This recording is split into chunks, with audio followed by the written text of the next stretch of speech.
Welcome back to the Two Guys Talking / Writing podcast. I'm Jesse, And I'm Josh. and we're going to talk about stuff. We're going to talk about writing and things. Yep. We left you for a while because, if you remember the last podcast we put out, I sounded like a cross between Dave Earl Jones And Bobcat Goldthwait. yes, a terrible version of myself. And unfortunately, that cold stuck around for a little while. Yeah. And then I decided to get severely drunk, Yeah. which didn't help because then I No. was hungover, so not a good time to do a podcast. No. I mean, we could have done it; just would have been, Yeah. poor. But that's about average for us. It would have Yeah. been, it would have been right in line, right? In retrospect, we probably should have done it, but in I mean, retrospect. we're kind of back on our time schedule. We just kind of like missed one. Yeah. So, it's So we should whatever. be back to doing bi-weekly Yeah. podcasts on Saturdays.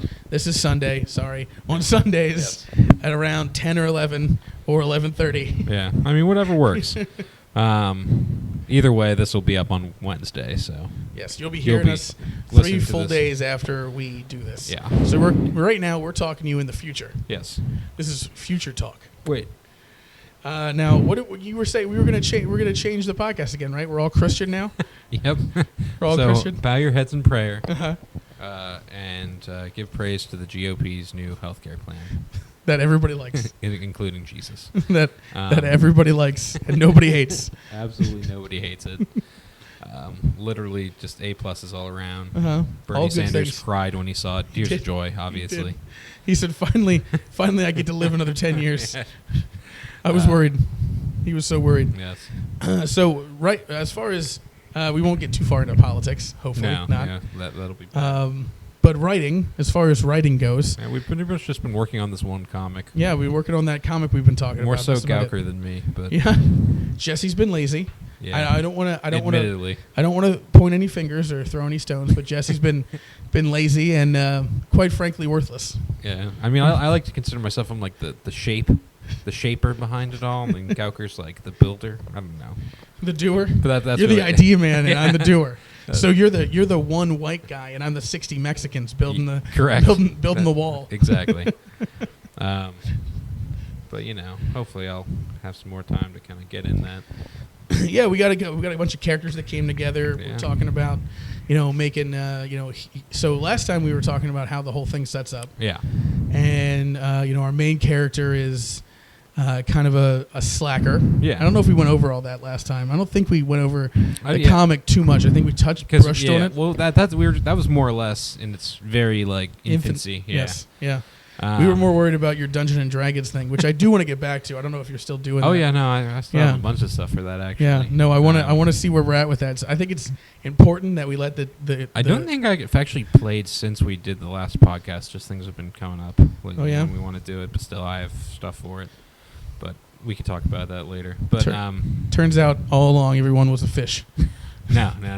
This is Unfortunately. and what they're going to find out at the end of your Dungeons and Dragons tales that this was all actually a prequel to Finding Nemo. This was all a giant prequel. It explains, how all the fish can talk and the humans don't get it and Right. everything like that. It's just it's Right. real, goes real in depth. There's going to be a really quick right-hand turn. It's like an erotic Finding Nemo / Finding Dory Erotic. fanfic. Yeah. Oh yeah, super erotic. with fish parts. Yeah. I mean, that's the only way you can really write fan fiction is Yeah. if it's Erotic. Yeah. Erotic fan Do fiction. you ever write fan fiction out of curiosity? I have never written fan fiction. I have. Yeah? Admittedly, I have. So this is going to sound real. I'm just going to come out and say it. Right after you talked about erotic fan fiction. No. I'm gonna say I didn't do any I never- erotic fan fiction. You're like, oh, I did. no. I never read any erotic fan fiction. But I did when I was in like 7th grade, I think. Yeah. It was like Harvest Moon fan fiction. Harvest Moon. Yeah, Harvest Moon meets Final Fantasy fan fiction. Okay. It was real. With Sephiroth and whatever. Kinda, yeah. It was real weird. Was that the Sephiroth time for Final Fantasy or not? Nah, I mean this was kind of like this was post Sephiroth. This was more like I want to say it was like Final Fantasy X. So Jean Grey. What? That's X-Men. You have no idea. I'm cross-pollinating. Okay. You got to move the... If I've learned anything from watching Patton Oswalt's fantastic 7-minute speech on Parks and Rec, that he made up out of the fly, where he blends the Marvel and Star Wars universe together. I don't. In a perfect Is this the part where he's like working for the historical society? Yeah, it's great. Yeah, it's good. It's been a while. And he filibusters. Yeah. It's great. I Yeah, love you should Pat actually, to all our listeners, and you, if you have time, if you YouTube, you can YouTube his full unedited. It's almost 8.5 minutes of him just talking. Oh, really? Nobody stops him. That's The crew doesn't stop him. The director doesn't stop him. Nobody stops him. They just let him go for like 8 minutes, and he's just weaving this really weird, tangled story together, where Star Wars and Marvel Universe come together in like this weird mashup, and no one stops him. Every time you think he's like oh, they go, oh, okay, that's good. They just let him go. Yeah. They just let him keep going. And at the end, when they stop him, he goes, oh, thank God, I was running out of things. I didn't know what to do anymore. So, I mean, it's vastly entertaining. It's so stupid. It's great. It's fantastic. I need to watch that. But So yeah. you wrote a fan fiction. Yeah, when I was like real young, and it was like one of my first forays into writing. I also wrote Pokemon fan fiction too. Pokemon fan fiction. Yeah, Did you make up your own Pokemon, or did you use existing Pokemon? I used existing Pokemon. Okay. I'm not a monster. I'm not a monster. Was it the normal kind of?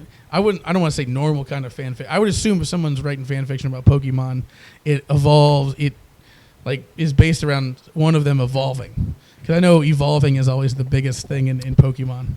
Yeah, Going from a Pikachu to a Raichu. I don't really remember the exact storyline, but basically it was just kind of like, oh, this new person I created is going on a Pokemon journey, and just kind of detailed. Pokemon adventure.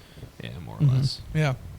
Hey, there's nothing wrong with that. You know, people say that, hey, I don't like fan fiction. I'd never write it. I've never written it, but excuse me, you play those video games. Yeah. Like, give you a great example. There's a lot of wrestling video games out now Yeah. where it's like your career kind of thing. Yeah. So you're basically writing a fan fiction, kind of. Yeah. I mean, you're not, but you are. Yeah. Because it's not really your words, but you're writing it. You're or This is MLB The Show does that. Your career. I'm pretty sure this is going to Madden. be like a bad example. I'm trying to think of who it was, but like one of those like, I want to say it's you ever hear like the Mortal Instruments or something like that? That series. Yeah. I'm pretty sure she was like started as like a fan fiction writer for, I want to say like Twilight or something like that. I could have this all effed up, but And then they turned one of her fan fictions Basically. into a story. yeah, Changed the and name now of she it. makes lots of money. Changed the name of it, and it made a lot of money. Yeah, Because Mortal Instruments is basically Twilight, but a little different. kinda. Yeah, I don't know. It's with magic. Yeah, there's angels and stuff. That's all I really know about it. I've never seen her or read it. I mean, I know about it. Actually, I read the first few, and then it got like really like way too like kind of like girly, sort of. Well, I mean, normally if a woman's writing, it's going to end up getting Well, girly. like- Same thing if a guy writes, it's going to end up getting a little. Yeah, I mean, but it was just like way too like, I don't know, like gratuitously like, I don't know how to describe it. About love and feelings. Kinda. And that frustrates yeah, but you? it, like no, because it was like way too much like Twilight. Like it was just like a corny love story. Jesse doesn't like feelings, everybody. That's what we're learning today. This podcast. Moral of the story is love is stupid. It doesn't exist. Jesse doesn't like feelings. He's not a fan of Christianity. Listen, There's a lot of things we're learning about him today. listen to my other podcast, which Love Stinks. Yeah, it's him by himself. With Jesse. With just Jesse room. moaning and sobbing into a microphone in a room by himself for approximately 30 minutes. 30, 45 minutes. What I mean, either it's 30 minutes or whenever your pizza comes. Yeah. And then there's sounds of me eating the pizza And sobbing. and sobbing. And it's just The most emotional it's one not was when great. We're sponsored by Nature Box though, so the most emotional one was when you got the one with anchovies on it and you didn't order anchovies. That was an emotional one for me. It was a roller coaster. It was a roller coaster. But yeah, we should probably get back on the whole, actually talking On about task. our stuff. Yeah. Yeah. So you haven't done the D&D stuff for a while, right? Yeah, I mean, we haven't actually played for a while. I've been writing stuff and like making encounters for it. But like, I don't know. I'm kind of pissed because like the last time we played, I had this like really cool like puzzle essentially. This for is the them. first time you called Dragon Batman to his face, right? No, No? he actually gets mad whenever I do that, so I Oh, kind of yeah? stopped. You stopped? Yeah. Stupid. I know. It's the whole reason to do it. I know. But yeah, so I had this whole like puzzle for him, Yeah. and they're like that we were like literally like they were walking up the stairs to do it, and they were like, "All right, let's stop for the day." And I'm like, "God damn it," because it was like this close. Stop for the like game. Yeah, basically. So they're right outside puzzle land. Yeah, they're right outside like the puzzle room. Yeah. And I was. And all you spent a jazzed lot of about it. time with this puzzle situation. I spent a relative amount of time. Actually, I kind amount of of time. stole it from somebody online, but still, I'm Yeah. still excited for them. I mean, if I was doing a puzzle thing on D&D, I would blatantly rip it off of like a video game I played. Yeah. Most likely like I mean- Uncharted, actually, because those puzzles are usually hard enough to like make you think, Really? but not so hard that I can't figure it out. It's like, have you ever played any of the Zeldas? I know we were. Yeah. Okay. Mhm. Do you remember like the water temples? Like those are always the hardest puzzles. Yeah, the stuff I was the Ocarina of Time. yeah that Yeah, the one that- everyone played. I mean, that was Yeah. like the best. The my arguably. my whole issue with that is that I got to a point where I couldn't remember all the notes. You know, when you're supposed to play the notes to match the thing, and I couldn't remember them Well, because like they would play it and then you'd have to play it. Yeah. And then I watched my brother do it, and he did it flawlessly the first time. I'm Yeah. like, "How are you doing that?" He goes, "They're right up there," and he showed me up at the top. Like I guess it's a reminder of it. Yeah. I'm like, "Well, son of a bitch." I was just looking at my controller trying to figure out, do I press this one or this one or this one? Yeah, my brother, he's a huge Zelda fan and everything like that, and he was like, he memorized the shit out of like all of them. So Really? like, yeah, he wouldn't even need them. He'd just be like, burr, burr, burr, burr, burr. Like, Every time I did that, I always thought of the Green Ranger, and I'm like calling my Dragon Zord Oh, okay. with I my gotcha. dagger flute. I don't really remember that, to be completely honest. The dagger flute. I wasn't. There's I a wasn't dagger big- flute. Yeah, I wasn't. It a huge controlled Power the Dragon Rangers Zord. kid, but yeah, that's cool. Wonder if the Green Ranger's going to be in the new one. Probably not. Someone was saying it's going to be Rita Repulsa or something like that. Is which the Green Ranger? I don't know what that means, though, to be completely honest. Well, originally the Green Ranger was evil and Yeah, controlled by Rita Repulsa, yeah. of course, with that candle. Now, isn't the Green Ranger the White Ranger? Yeah, he becomes the White Ranger. Once his power runs out of being the Green Ranger, he becomes the White Ranger. Jason David Frank is his name. Isn't he like an MMA star now or something? He did do MMA for a little bit. Yeah, Yeah. he did. He did MMA for like Because he was at 4 or 5 fights. He was at a convention I went to. Yeah. Right when CM Punk, the wrestler, when he made his move from wrestling to MMA, Uh-huh. like the very first person to call him out was Jason David Frank. Really? and I'll give credit where credit's due. CM Punk was smart enough to not even engage the man. Because I think in CM Punk's head, he's like, I'm not even, if I talk about it, it makes it seem less serious what I'm doing. Yeah. Like what I'm doing, I think is serious. So I'm not even going to acknowledge Green Ranger. acknowledge that the Green Ranger wants to fight me. So at least, well, I mean, and then CM Punk went out and got his ass kicked by Mickey Gall in like under 2 minutes. Wow, So really? good for him. Yeah, no, he got crushed. And then he hasn't fought since. And next time he fights, he's probably gonna get murdered again. See, I like watching MMA. Like every time I watch it, I think it's cool. I just don't know anything enough about it really. Yeah, Like who's the real tall Brazilian guy? I think he is Anderson Silva. Anderson Silva. Yeah. I just remember that was like a few years ago. He like got his ass whooped in like 20 seconds or Yeah. something like that. That's happened. He also had Jello leg once, What? where he kicked a guy with his leg, and the guy checked it. So you do like a leg kick where you're kicking your leg to like their thigh or shin Oh, or okay. whatever, and it's usually like upper thigh is when you're trying to hit him, or maybe like right into the calf Yeah. is because it hurts. And he was known for doing those. Uh-huh. So the guy who's fighting, Chris Weidman, did a That's the check. same guy who beat him. Yeah, did like a That leg guy's check a beast. where he put his leg. You basically just raise your leg up so it goes shin on shin, right? Oh. And Jello leg happened where Anderson Silva's shin bone and bone behind it broke, and it basically looked like his leg went Jello leg and wrapped around Chris Weidman's, and then he went to stand on it and fell over because of course it's broken. And they stopped. That's why they stopped the fight. That's why he lost that one That's time. fucking crazy. And it took him a while to come back. And he's back now and he's fighting again. But he's like, Is he bad?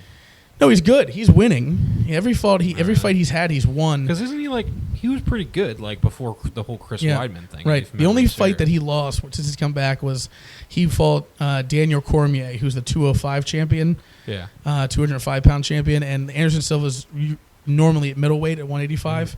And he got late notice that this fight was open because Daniel Cormier, the person he was supposed to fight, got hurt. Yeah. Couldn't fight him. So he took the fight in short notice, and Daniel Cormier beat him, but it was only 3 rounds, and it's normally supposed to be 5, right? And I don't think it was for the championship at that time. And Daniel Cormier just did the thing where, like, I'm a bigger guy, so I'm just going to grab you and take you to the ground and lay on you for, like, 3 rounds. Which is, that's a way to win. It's a boring way to win, but it's a way to win. And whenever they were up on the feet, Anderson looked good. He looked decent. Yeah. And since then, I think he's had 2 fights and won both of them. But they're against scrubs. They're, like, feeding people to him. Ah, okay. So I think it's pretty obvious that he knows and the UFC knows that, like, he's, I think, 42 or 43. And this is it. Like, where there's no more run to the title. Like, it's fun. Everybody has these things in the UFC that I've noticed when I watch it is, like, you get to a certain age and either you make a run at the title or it's like your farewell tour where they're feeding you guys. Like, here's like 3 dudes in a row for you to beat to go out on top. Thanks for hanging out. You can be like a co-main event, get some money. Thanks for being here. No more championships for you. Because we need the younger guys. You're not good enough. So we're going to use this MMA stuff as a segue to lead to our guest host here today, Joe Rogan. Joe Rogan just came in. Joe Rogan, welcome to the show. Joe Rogan just came in the door. Oh, he's way too high to function. He can't do it. Damn it. That's too bad. We paid for you, Joe Rogan. Well, we got off on a tangent again. We did. So your Hardcore. D&D stuff led us to talking about MMA. That's your fault. Yeah, obviously.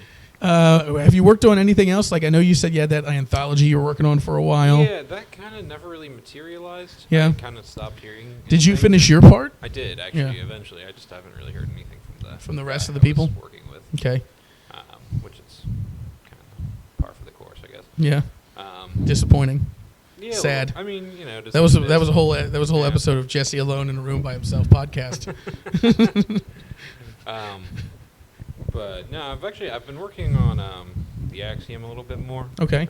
Just cool, man. I don't know. Like, I kind of got inspired to like start writing the book again. Yeah. After reading a few, you ever hear Brandon Sanderson?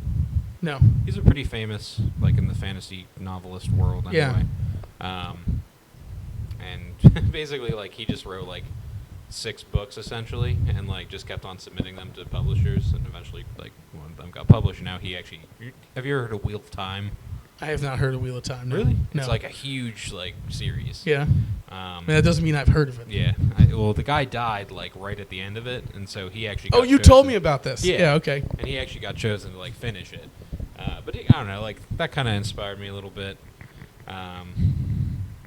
And the one guy I follow on like Twitter, and I like his books a lot. I don't know, he's always a good source of inspiration as well. But so you got inspired to start writing the Axiom again. Yeah, just kind of getting a little bit more into it. I took a little bit of a lull there, I guess. Hey, those happen. You need those. Yeah. For inspiration. Yeah, there you go. And then obviously I've kind of been thinking about the comic stuff too. As well. You've contributed 3 characters to my 18. Thank you for that. How many of them are alive still at the end? I kill off a lot of the characters I make, yes. I murder a lot of people. Hey, look, I personally find it deeply entertaining to make a huge backstory for them and then kill them off. Yeah. Because I think I was saying this to you guys before. Well, I think it's just real. Yeah, well, that's the thing is I like a beginning, a middle, and end for people. Yeah. I don't like that's my biggest issue with like manga, anime, and a lot of comics is that they don't let anyone die. Nobody ever dies. Yeah. There's a time bullet that saves you, or you were never really dead, or Yeah. You're your own father's brother's sister's uncle's cousin, and somehow like when you died, that was an alternate universe, and now it's Earth 339. And you're fine, but also Hispanic now. So like it's I don't know. That stuff for me is frustrating because I want there to be a finite span of these characters. Like, I mean, people die in the real world. Yeah, and the other thing I'm thinking too, and this is what also I think has made me like question things sometimes, and oftentimes honestly pulls me out of the fake reality that I'm put into by these authors, is that. If all of these people with all these, say, superpowers exist, more people should theoretically be dying. Yeah. Because I mean, let's call a spade, like Dragon Ball Z, right? If we have someone by Just like by fucking by snap his fingers and by kill the everyone? by the end of the Saiyan saga. Yeah. So once he fights Vegeta, Yeah. you start finding out that Saiyans have the ability to, if they become Super Saiyan, Uh-huh. to destroy a whole planet. Yeah. It's a planet-destroying power, right? Yeah. So he does that in the Frieza saga, and Frieza has the ability to destroy a whole planet. Yeah. All right. So once he becomes Super Saiyan and beats Frieza, who has the ability to destroy a whole planet, that means he does. Yeah. And then from that point forward, all that happens is more Super Saiyans start popping up left and right. Yeah. And what you're left with by the time Dragon Ball Z ends Yeah. is, I think, what, six Super Saiyans? Yeah. So 6 people that could destroy the planet are all on the same planet.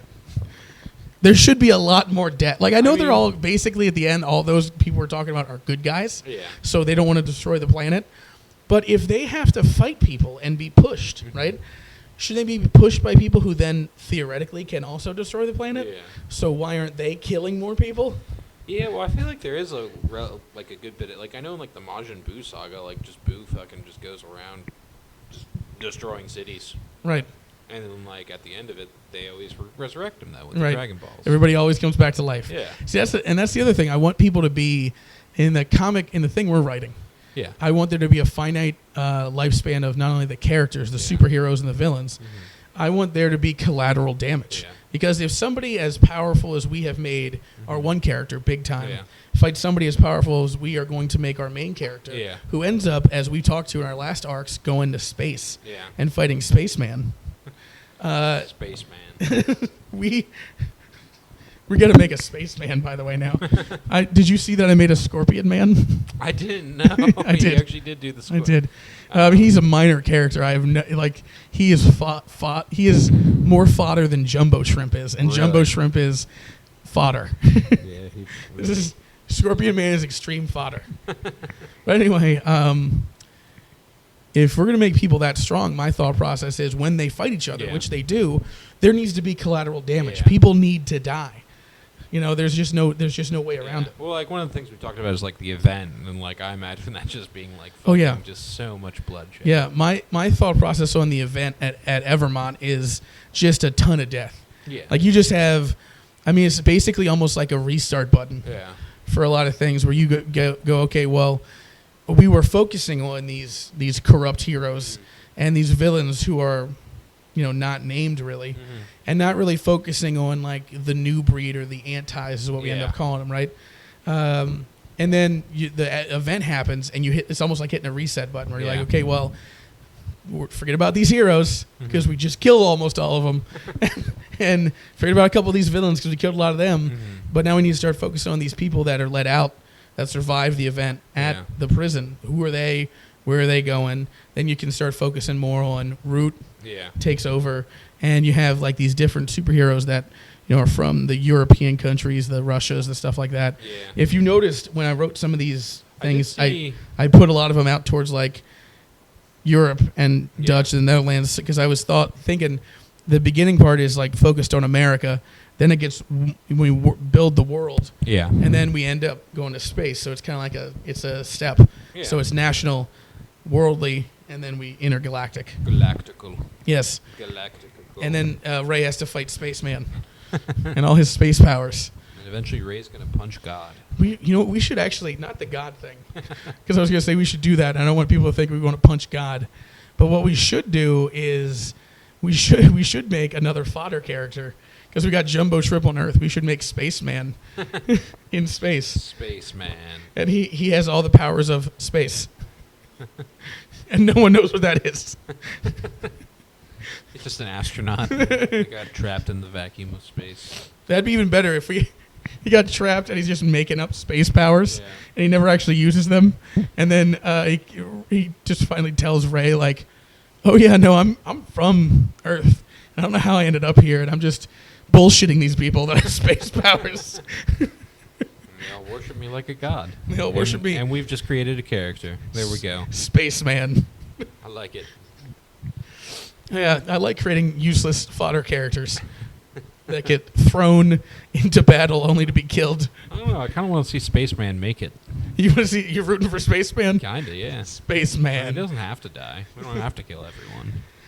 That's true. We could leave Spaceman alive. I like him. I mean, as you could tell from my writing, I like murdering people. Yeah. Thanks for the shout out on Twitter, by the way. Yeah. Made me feel special. I'm All warm glad. and gooey inside. Good. Nicer than my wife ever makes me feel. Oh. Real life. Real life. Real life. They just got real deep. No, nobody wanted to talk for a little while. Oh, he's crying. So- Oh. so Mic's off. He's so crying. the Axiom stuff, right? Yeah. Where are you with that? Where are you right now? I'm still kind of. I'm working more so on the like character. So Type. character building, Yeah, because I kind of went into it half cocked, where I was just gonna like, writing. I'm gonna before you're write ready. it. Yeah. Yeah. And like I was writing stuff, but I feel like it's just gonna end up me being like revising a shit ton of things later. Yeah. So I feel like I'm gonna get maybe not like a full outline, but like kind of something to go off of. And I've just been really thinking more or less about like kind of where I want to take it, like where I want things to go with it, and that sort of thing. So an outline, like beginning, middle, and end for things, so you know where you're going. Yeah, more or less. Like I don't know. I really have to, because I really don't know like the grand scheme of like where I want to see like the characters go, like where I want to see like what happens in the world, that sort of thing. Okay. So I've been thinking a lot about that lately. Yeah. Which I'm also kind of thinking about like I realize I have a problem with the big picture sometimes. Okay. What do you mean by that? Well, Like you're too big picture, or you don't? no, I don't think I'm You're more too I'm more of a detailed guy. Like more about like mini arcs and stuff like that. Like it's hard for me to think of like, okay, this is what I want the grand scheme of things to be. So where you want the end to be, like the Yeah, like basically. the big points, Like kind of like and then the you're more like concentrating on like tiny little stories within a story, exactly. and it doesn't get you to the Yeah, like, like I don't know what I want main like, the points of it. theme kind, like not so much the theme, but like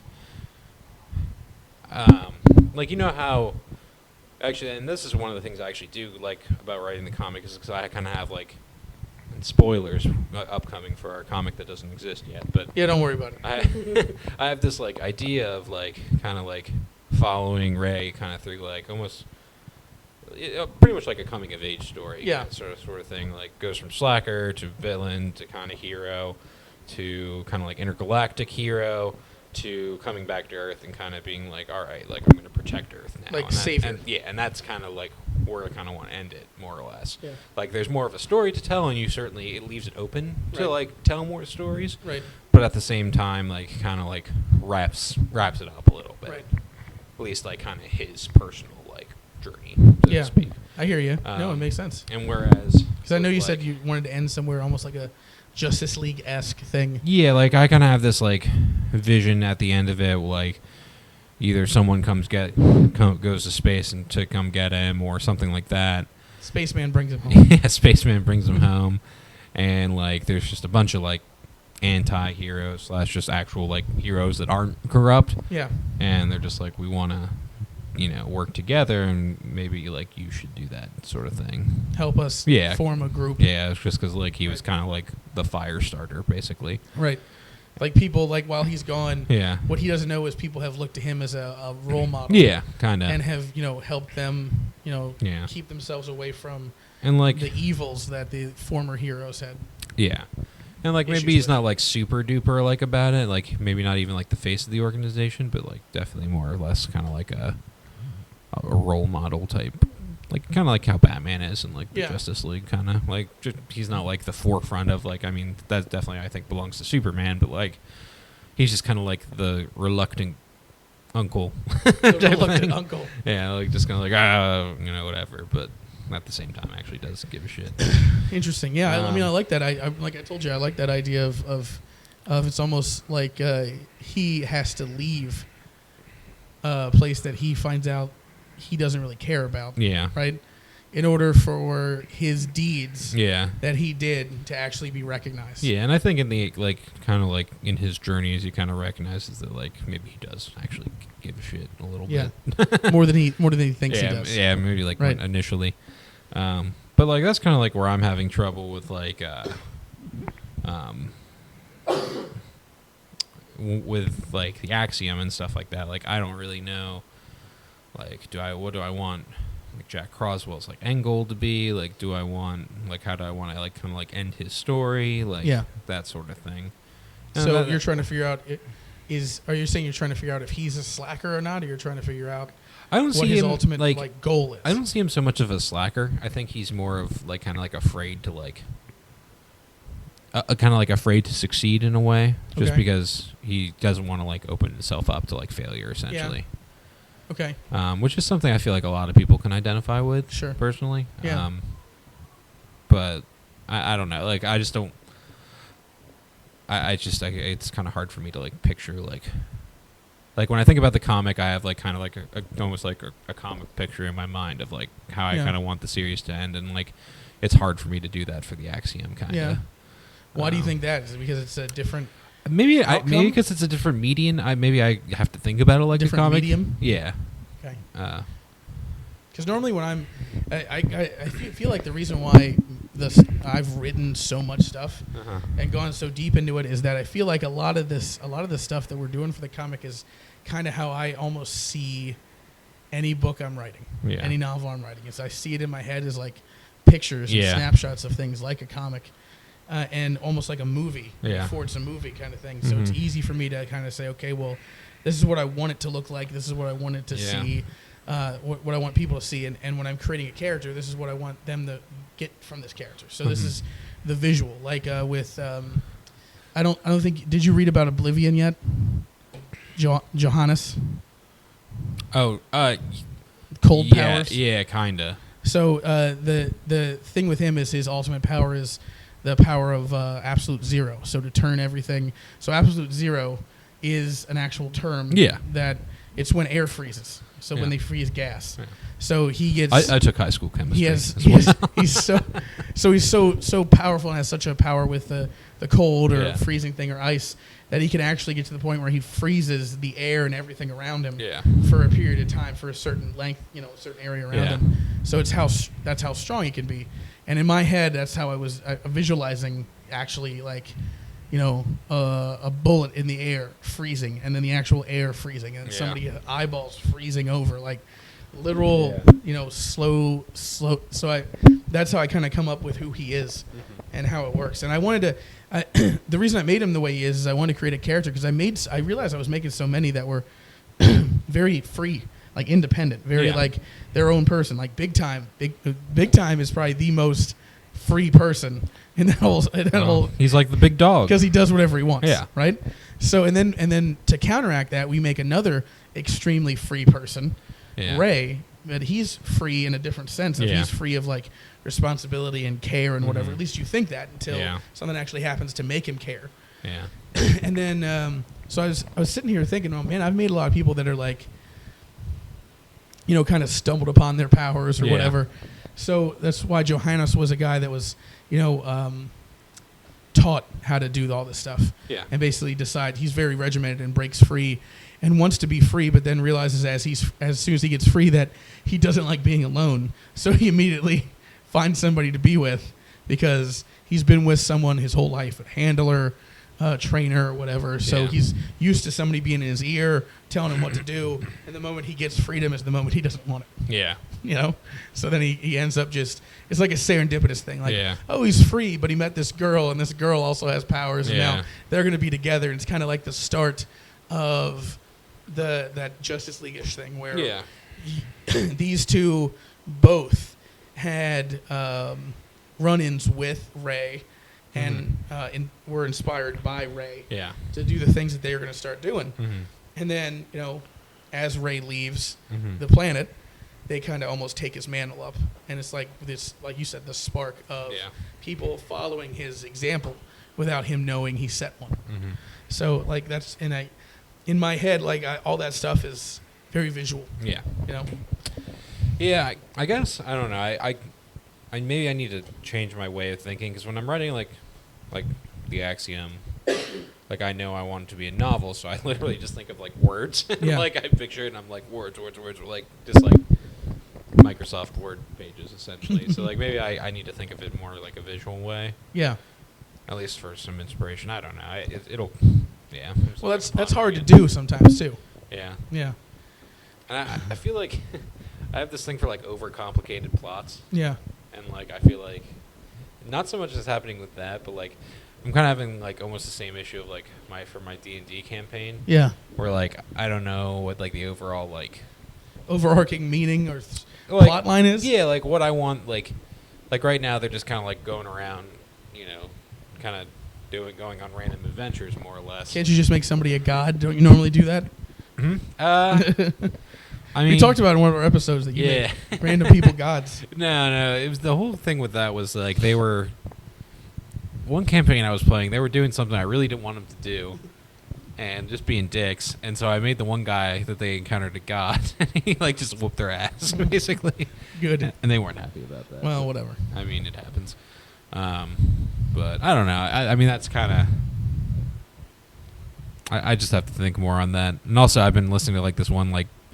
It's kind of like a podcast where they do like D&D, called The Adventure Zone, and it's like the whole like story arcs that they have are like really really good. Yeah. So like it's just really hard for me. So they to podcast their D&D, kinda, or they talk about it after they did it. No, they podcast like while as they play, actually doing it. Yeah. Okay. I mean they use a lot of like they kind of do like more simplified rules and stuff like that than like typical people play, but like at the same time like it's still.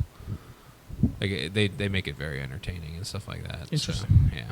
That's cool, man. Yeah. So do you know when you're gonna get together next time and do that D&D thing? Next weekend. Next weekend. Yeah. And the Axiom, where are you gonna post anything with that on? On our website. Since I have some more character stuff and maybe some world stuff going on. I still have I think I mentioned something about posting like magic systems that I had worked on. So I'll probably post something like that. Okay. And I'm sure everybody hopefully has been to our website, which we were saying we were going to plug all this stuff at the beginning, and then we didn't again. TwoGuysTalkingPodcast.com. Yeah. So go there. You should see 2 versions of the shirt that we want to mock up. We haven't ordered any yet or done any yet because nobody's really responded to us. So I don't want to start ordering. You're all terrible. Yeah, because they're all terrible. You're all selfish people. I didn't want to start ordering shirts and then no one buy them because then I would have to make Jesse pay for all of it, of course. Yeah. If you are interested in spreading the word about our podcast, because we do very little to no marketing on it, tweet about it using the hashtag TGOT podcast. Maybe get people a little bit, raise some awareness on that sort of thing. If you are someone who does listen to it, maybe, if you think one of your friends will be into it, then... maybe if somebody listens to it, let's just say their name's Scott. Can they listen to it? Hypothetically. Hypothetically speaking. Scott, we know you're out there. You have if a there's friend... a Scott that's listening to this. If you have a friend also named Scott, maybe? Have him listen. Or her. Scott could be a name for a woman. Right? Yeah, I mean, potentially, yeah. Potentially, in some cultures. In some distant cultures. Yeah. Third world pygmies. But yeah, I mean, actually, I have actually had a few more people ask me about the podcast that I in real life that I know. Ask you about it in the sense of when is it coming back or? No, just I had somebody ask me who's not an iPhone person, so they don't have the iTunes podcast store. So I probably should upload it to Stitcher or something like that. Yeah, Stitcher, Podbean, Podomatic. Yeah. Podcast. I mean, it's on our website too and SoundCloud. So there's other ways. There's other ways to listen to it, right? You don't have to just have an iPhone, though it helps. Yeah. And if you don't have an iPhone, you're probably poor, and we don't want to talk to you anyway. Because how are you going to give us money? Or you're one of those weird Android people. Yeah. I don't get that. But I mean, whatever. Do you? Yeah. Unless your name's Scott, then do exactly what we say. Yeah. Listen to this, Scott. But yeah, I mean, just give us a shout out. We appreciate it. Yes, we appreciate it. We'll come find you and give you hugs or something. I don't know. Sure, Jesse will do that. Yeah. Give us some feedback too. Let us know what you heard, what you like, what else you want us to talk about. We know the sound quality is probably pretty bad. Poor. So I would call it poor. Yeah. We'll work on that. We'll get a sound guy in here. Yeah. His name will be Scott. We'll get him in here. We'll go work on the sound. We've now hired Scott for sound. For sound. Yeah. He'll bring a boom. He's going to be key grip number 2. Key grip. We don't want to make him number 1. We don't want it to go to his head. No, God, okay? No. Key grip number 2. Baloo is key grip number 1. Baloo is key grip number 1. All right. Key grip? I don't even know what key grip does. I neither do I. The only thing I remember is from Tropic Thunder is like, where's the key grip? Punch that fucking guy in the mouth. Key grip. There's always issues with key grip number 1. Key grip number 1 is always the problem. He lets that number 1 go to his head is the problem. Yeah. Those key grips. Yeah. All of a sudden he's asking for more money. It's just it's extra cheese sandwiches at the craft table. It's ridiculous. It's a mess. Yeah. It's in of itself a problem. So, yeah, spread this around. Visit our website, twoguystalkingpodcast.com. Do the hashtag. It's what TG. Wait. You said TGOT. Whoops. Shouldn't it be TGT? Yeah, it is. Podcast? I fucked that up, guys. Yeah? I didn't know what the O was for. For some reason, I always think of it as T-GOT, and I don't know why. Whenever I see TG, whenever you do TGT somewhere, I think of, when I see that, when you post it somewhere, I think of Teenage Mutant Ninja Turtles. And I wonder, are we talking about Teenage Mutant Ninja Turtles and I just didn't listen? We're now the Teenage Mutant Ninja Turtle podcast. Cowabunga. So it's TGT podcast. Yes, sorry. Hashtag TGT podcast. Yeah. So hashtag that up Twitter. with people. Mention me. It's at Ceci Dwinson. On the Instagrams, on the Twitters. You're on the Instagram? I am on Instagram. I just found out recently I am as well. I didn't know I did that. You know, you're always like in my like suggested people, but then like I look at your, and I'm pretty sure you don't have like anything posted. Yeah, I don't ever remember posting anything on Instagram. In fact, I just realized like 2 weeks ago when I was home here that Sarah posted something on Instagram, and she's like, "I tagged you in it. You're on Instagram." I'm like, "I'm not on Instagram." She goes, "I tagged you in it." I said, I'm like, it's not that I don't hear you. It's not that I don't understand you're saying you tagged me. I'm telling you, I don't believe I have one. So I don't know who you tagged. Surprise. And then I looked at my phone, and I'll be damned if the icon wasn't there. Yeah. And I clicked it, and I went to sign. It said username and password. And I'm like, oh, well, I don't know what this is. So I just put in my normal stuff. Yeah. Right in. Nice. So apparently I did sign up at some point. There you go. In my life. And Good for me. 65 notifications, I'm assuming. Yeah, no, it's the only thing that's weird now is that because the weirdest thing for me I think is actually Snapchat, because sometimes I'll get a Snapchat from somebody, like I'll give you another listener's name, Tiffany, right? Oh yeah. I'll get a Snapchat from Tiffany, and I'll be like, why the fuck did I get this? Because it's like a picture of her and a cat or something, and I'm like, I don't fucking want this. Yeah. And like, I'm not a huge Snapchat what I realize is I think she probably sent it out to everybody. Yeah. And not just me. Yeah. Because like there's that moment of sheer terror of like, why are you sending just me a picture of a cat? Like, what is happening? I mean, that We've sounds had about no right. conversation for like a month or more, and now you're gonna send me this odd picture. Cat. So yeah, I have Instagram. I don't know what my name is on there. Search for Josh Gauker. On the Twitters, I am at Joshua Gauker. Easy to find. Yeah. If you look for Joshua Gauker on Facebook, you'll find me. The Snapchat, again, I have no idea what my name is. I assume search Joshua Gauker and you'll find me, because I don't normally make fancy names for myself. The only thing that I've ever made for myself is like Gauker the Great. I've done that a couple times because I like the sound of Gauker the Great. I feel like that might be your Instagram name. It could be. Yeah. There's a lot of things I've done that I don't remember. That's going to be one of them. There you go. I wonder how drunk I was when I set up the Instagram. Probably real drunk. That's a good life lesson for kids that listen to this podcast. If you're going to join social media of any kind, drunk. Get drunk first. That way you don't remember your sign-in until like a couple months or years later, and then you have a bunch of notifications. And you have fun going back through and reading them. Yeah. It's like your own personal time hop. There you go. Which I also have. That I check every day. Yeah. Because I like time hop. I like looking at what I said like a year or 3 years or 4 years ago. I got rid of time hop. I don't know. Yeah. I like looking at it and be like, I remember when I had hopes and dreams. I don't know. For like a while there, it was always like when I was going through like a real rough time, and it was like really depressing. Rough patch. I just like fucking. See, what you got to do is you got to go back on time hop, Jesse. And when that stuff comes up again, you got to start posting it with hashtag rough patch. Hashtag rough patch. Things got better. It gets better. All right, so we're right at like almost 45 minutes, so we'll wrap this guy up. Yeah. Be on the lookout for things coming up on twoguystalkingpodcast.com. Please go there. .com. Hashtag TGT, no O, podcast on your Instagrams and your Twitters and whatnot. Give us some feedback. Talk to us on Twitter. Talk to us on Facebook. Just talk to us. We're really lonely. We're very lonely. Yeah, we don't have a lot of friends. We're both lonely. Yeah. That's why we both got dogs, because Yep. we have to have someone to talk to, Yeah. and it's the dog. My dog's kind of a dick sometimes. So. Yeah, Yeah. my dog's always a dick. Yeah. That's what he does. That's what dogs are. Yeah. So thank you everybody for listening. Yes, of course. We I'm love you. Glad we love you. We're glad you came out. Yes. We'd give you all a hug. We'll hug Scott twice because we know he needs it. Yeah, he does. Yeah, Always. he does. He needs. I'll see him a man little bit hugs. later on, so You'll see him? I'll give him a hug. Yeah, right. I'll- Rub his face in your chest hair. Yeah. I love it. I love it. All right. Thank you all for listening, and go ahead, Jesse. Oh, you guys have a better one. I didn't hit the thing in time. I wasn't ready. I Okay. wasn't ready. This happens every time. Like you would think. So wait, this time, 'cause are we still recording? Yeah, you Oh, would okay. think last time, since I said this last time, Yeah. I would be ready. And Yeah. especially since I threw it to you, Yeah, and then you forgot what to say. I did briefly. Yeah. that I'd have enough time to get to the stop button, but I didn't. Okay. So now we're still recording, and all this is the Yeah. end. So it's very, I have, all over the place. I have a better one. All right, stop it now. Stop. Stop it now. Yes. Stop it now. Have a better one. Bye.